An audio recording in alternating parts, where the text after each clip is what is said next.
ආයුබෝවන්. ඔන්න මං අද පොලොස් කරි එකක් හදන්න යන්නේ.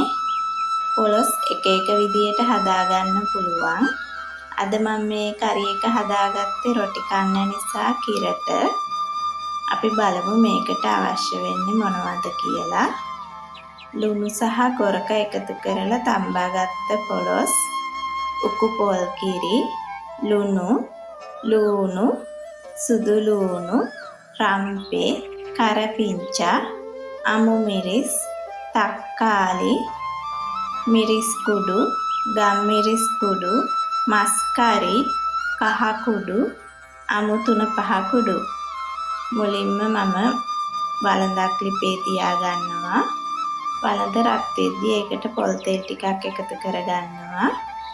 පොල් තෙල් ටික රත් වෙද්දී සුදු ලුණු, අමු මිරිස්,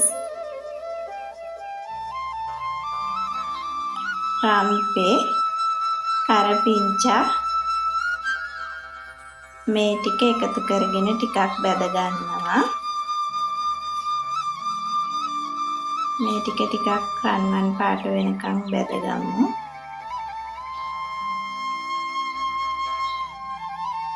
දැන් මම මේකට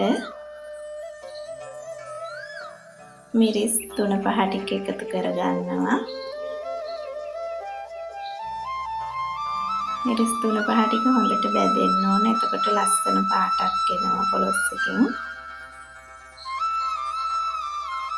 දැන් පොලොස් ටික එකතු කරගන්නවා. පොලොස් ටික 3-5ත් සමග හොඳින් කවලම් කරගන්න ඕන. එතකොට හැම කෑල්ලකටම 3-5 වැදිලා හොඳ රසට පොලොස් කරි එක හදාගන්න පුළුවන්. දැන් මම මේකට තක්කාලි ටිකක් එකතු කරගන්නවා.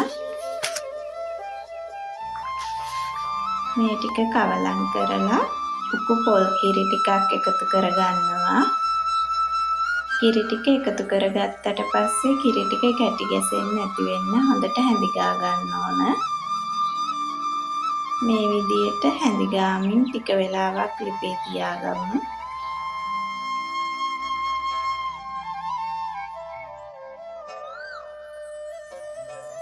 මං අද මේ කරි එක ටිකක් සැර අඩුවෙන් හදාගත්තේ මගේ පුතාටත් කන්න පුළුවන් විදියට.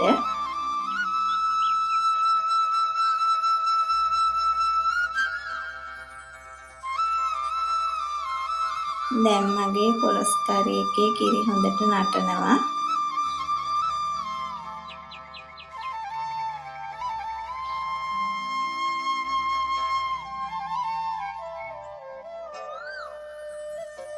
දැන් පොලොස් ටික හොඳට තැම්බිලා තියෙන්නේ. මේ වෙලාවේදී මම ලිප ඔෆ් කරගන්නවා. මේ විදියට මම මගේ පොලොස් කරි එක පිළිගන්වනවා. මගේ වීඩියෝ එක නැරඹුවට ගොඩාක් ස්තුතියි. මේ වගේම තවත් වීඩියෝ එකකින් නැවත හමු වෙමු.